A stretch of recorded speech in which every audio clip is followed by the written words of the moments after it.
For the attention of the Minister for Planning, and the action I seek is for him to meet with local residents affected by the Union Station level crossing removal project and discuss their concerns.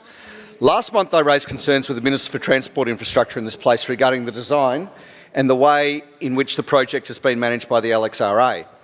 I've been in contact with local residents, and the energetic and very capable Liberal candidate for Box Hill, Nicole Werner, has kept me very updated and informed on the project. Serious concerns have been raised by the Victorian Government's own architect, Jill Garner, about the design of the consolidated Union Station, but despite the Minister himself committing to make the Government architect's assessments publicly available, this work has been withheld from the public. This is very concerning for local residents who have never seen any of the detailed plans in relation to the station, even though the station will be on their doorstep, 5 metres high and just 4.5 metres from their front doors. And in a further demonstration of secrecy, after the LXRA provided a briefing to Whitehall City councillors on the 30th of May, and despite repeated requests from the councillors, the authority has failed to provide any of those plans to council themselves.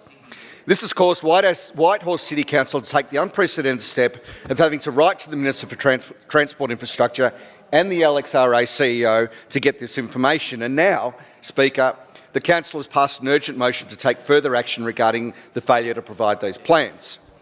The Victorian Ombudsman, Ms Deborah Glass, has now opened a case on the matter, is investigating the withholding of plans and images that would help the community better understand the incredible impact this station will have on their lives. And I say again, despite residents begging for help and information, even after I raised this matter here in Parliament last month, the member for Box Hill, Paul Hamer, is refusing to meet with these desperate residents.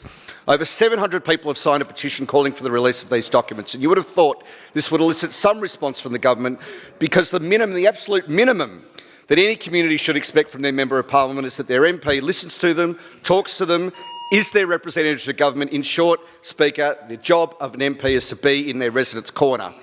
But if Mr Hamer, the member for Box Hill, is insisting on staying in hiding, then perhaps this job is not the right one for him. Perhaps if listening and showing concern or even a shred of empathy is beyond him, perhaps it is time for a change. So my ask again is for the Minister for Planning to meet with residents, and if he can be found, perhaps the member for Box Hill can go with him.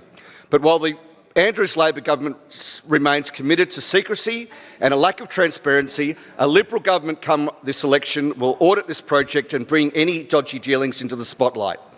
Our Liberal candidate for Box Hill, Nicole Werner, if elected, will always be available for residents and be honest and upfront with them, because, Speaker, the residents of Surrey Hills and Mont Albert deserve no less.